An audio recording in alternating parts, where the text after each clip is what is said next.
Dando início aos nossos estudos sobre a Igreja Bíblica, parte 13, a fundada por Cristo, a original, a verdadeira, restaurando aquilo que foi perdido. Nós paramos no 1 Coríntios 5, 9 e 13. Muito importante essa parte aí. Tá bem grifada aí, né, gente? Vamos ver. Já por carta vos tenho escrito que não vos associeis com os que se prostituem. Isto não quer dizer absolutamente com os devassos deste mundo, ou com os avarentos, que são os que guardam dinheiro, amam dinheiro, ou são os consumistas. O avarento também pode ser considerado os consumistas, que gastam muito, que dão valor ao material. Ou com os roubadores, ou com os idólatras, porque então vos seria necessário sair do mundo. E são muitas pessoas nessas condições. Mas agora, olha isso, vos escrevi que não vos associeis com aquele que, dizendo-se irmão, que é o católico, que é o evangélico, que é o que se diz cristão, for devasso, ou avarento, ou idólatra, ou maldizente, ou beberrão, ou roubador, com tal nem ainda comais. Porque que tenho eu em julgar também os que estão de fora? Porque que tenho eu em julgar também os que estão de fora? Não julgai vós os que estão dentro, mas Deus julga os que estão de fora. Tirai, pois, dentre vós a esse iníquo. Paulo aqui nos dá uma palavra dura de exortação. Ele nos ensina que devemos conviver na medida do possível com os devassos, pessoas sensuais excessivamente e sem decoro, prostitutas, desbocadas, adúlteras, pessoas obscenas.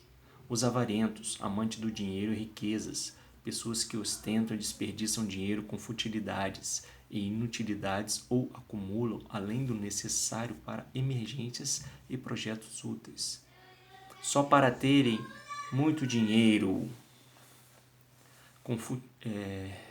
no banco para se sentirem em segurança financeira, assim deixando de ajudar vários pobres por puro egoísmo e capricho.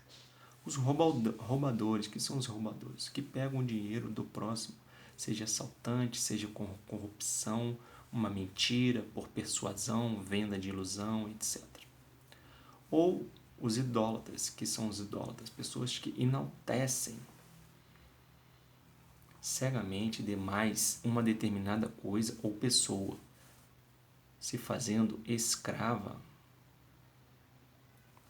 desta coisa ou pessoa, praticamente, que não se dizem cristã ou até dizem que são, porém não têm conhecimento bíblico, não leem a Bíblia como prática diária ou semanal.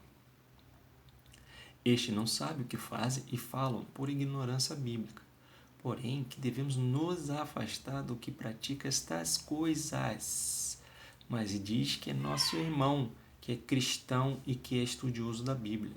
Destes, a orientação é se afastar definitivamente em virtude de serem hipócritas, falsos irmãos e inimigos de Deus. Aqui tenho errado, pois às vezes ainda me associo com alguns conhecidos que estão neste grupo. Que Deus tenha misericórdia de mim, entenda meus motivos de ainda me associar com tais pessoas. Mas o ideal é se afastar de todos os religiosos que, depois de 3 demonstrações, exortações e explanações claras do equívoco que estão aprisionados, mas ainda assim escolheram ficar ao lado do mentiroso e bilionário sistema religioso anátema. E caso este falso irmão faça parte de alguma reunião da Igreja de Cristo e continuar dando mau testemunho, após 3 exortações devemos convidá-lo a se retirar, pois o mesmo não quer mudar. Então que se mude ele da reunião.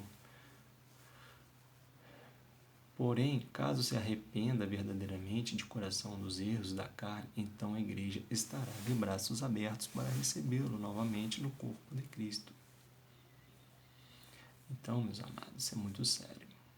A Bíblia está nos dizendo para que nós afastemos dessas pessoas devassas, que se dizem cristãs e são devassas, pessoas sensuais excessivamente e sem decoro, prostitutas, desbocadas, adultos obscenas. Pessoas que são avarentas e se dizem cristãs, que amam dinheiro e riquezas, pessoas que ostentam e desperdiçam dinheiro com futilidades e inutilidades ou acumulam, além do necessário para emergências e projetos úteis, só para terem muito dinheiro no banco para se sentirem em segurança financeira, assim deixando de ajudar vários pobres por puro egoísmo e capricho. É o caso de muitos cristãos, que se dizem cristãos, evangélicos, católicos, que são amantes do dinheiro. Eles andam em carros de luxos, eles têm apartamentos de luxos, eles têm patrimônios acima de 1 milhão e se dizem cristão. Estes nós que entendemos o Evangelho da Graça de Graça, temos que nos afastar dessas pessoas, infelizmente, porque são falsos irmãos. Existem os roubadores que pegam o dinheiro do próximo, seja assaltante, sejam com corrupção, uma mentira, por persuasão, ilusão, e se dizem cristãos, mas são roubadores também. Mentem, pedem 10% do pobre, mentem para o pobre, pegam o pobre para trabalhar para eles. São roubadores de tempo e de dinheiro. São os falsos cristãos e se dizem cristãos, mas fazem isso. São os idólatras, pessoas que enaltecem cegamente demais uma determinada coisa ou pessoa. Então, existe esses evangélicos católicos que idolatram líderes religiosos também. Então, isso também é um erro. Devemos nos afastar desses falsos cristãos. Dizem que são cristãos, mas não são. Isso é muito sério. E a Bíblia nos orienta a fazer isso. Então, a Bíblia diz, para eu me afastar do cara que é bilionário, que tem um patrimônio acima de 1 milhão, né, que é amante do dinheiro, é um avarento, amante do dinheiro,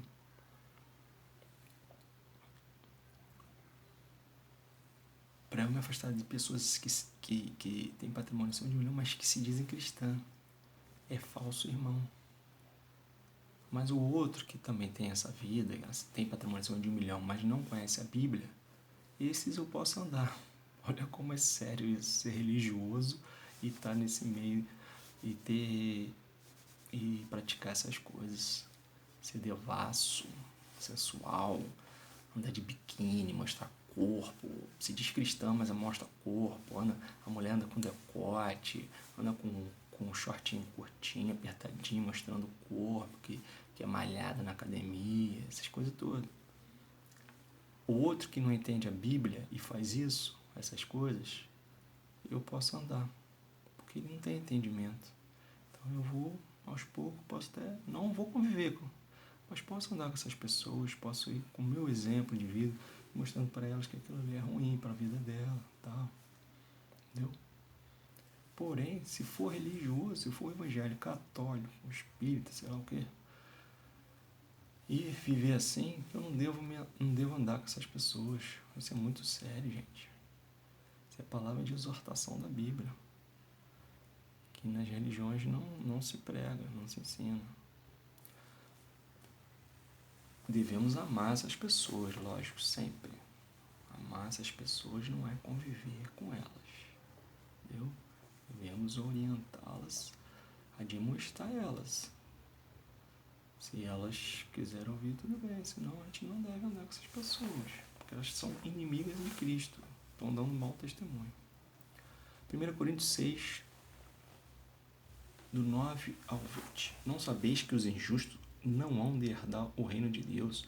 Não erreis, nem os devassos, nem os idólatras, nem os adúlteros, nem os efeminados, nem os sodomitas, nem os ladrões, nem os avarentos, nem os bêbados, nem os maldizentes, nem os roubadores herdarão o reino de Deus.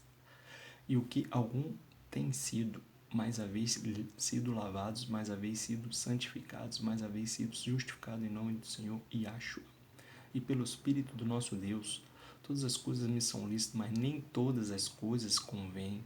Todas as coisas me são lícitas, mas eu não me deixarei dominar por nenhuma. Os alimentos são para o estômago e o estômago para os alimentos. Deus, porém, aniquilará tanto um quanto os outros. Mas o corpo não é para a fornicação, senão para o Senhor Yahweh, e o Senhor para o corpo. Ora, Deus que também ressuscitou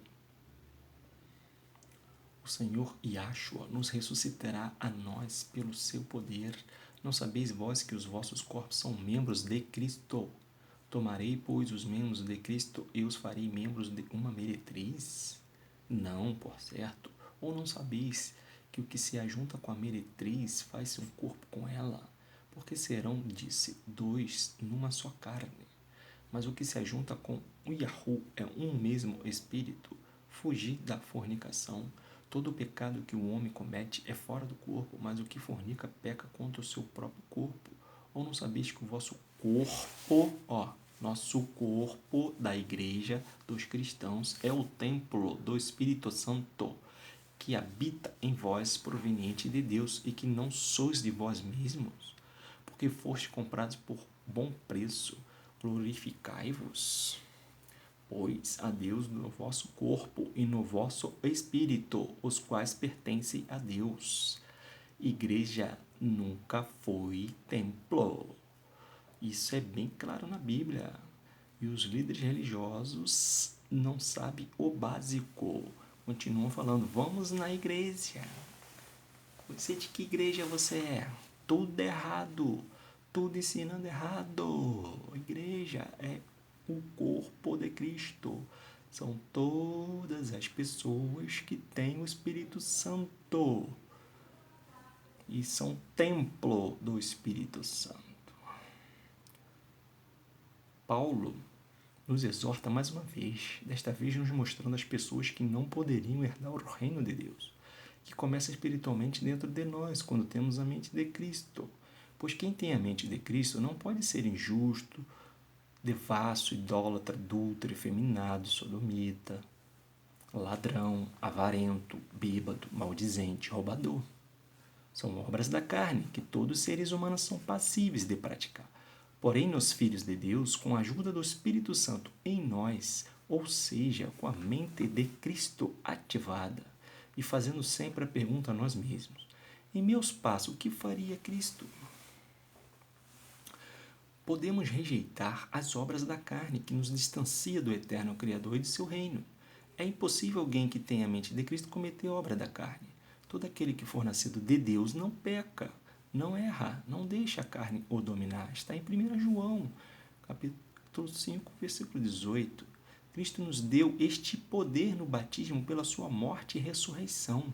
Quem vivia na lei não tinha este batismo e não tinha o Espírito Santo, portanto era muito mais difícil de acertar o alvo, de não ter erros, pecados e domínio da carne. E se errar,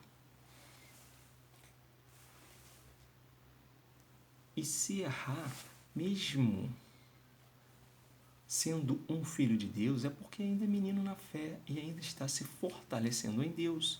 Com isso, se aperfeiçoará dia após dia nos ensinos do Evangelho da Graça de Graça, até se tornar maduro na fé e no conhecimento, até ter a mente de Cristo, consolidada em sua consciência e templo do Espírito Santo, que é seu corpo físico. Isso é muito lindo, gente. Quando nós temos a mente de Cristo, nós vamos deixando de errar. Pecado já não cometemos mais, porque o pecado é transgressão da lei. E nós não vivemos mais na lei, vivemos na graça. A graça é favor imerecido. Entendeu? A lei era a lei de Moisés, era a religiosidade. Pecávamos quando não cumpríamos com as religiosidades, quando os judeus não cumpriam com as religiosidades. A igreja já nasceu sem pecado. Glória a Deus. Por que nasceu sem pecado? Porque Cristo levou sobre si nossos pecados. E através da mente de Cristo em nós não pecamos. Nós sabemos quando nós podemos errar. Nós não pecamos porque também Cristo anulou a lei. Não existe mais a lei. Entendeu? Quando temos a mente de Cristo, Como que nós vamos cometer idolatria, devassidão, ser adulto, efeminado, sodomita, ladrão, valente? Se a mente de Cristo está em mim, Cristo morreu para isso, para viver dentro de mim, para que eu não peque. Ele levou o pecado. Isso é muito lindo. Uma vida de liberdade, de escolhas em Cristo. Entendeu? Até o próximo vídeo, querendo Deus.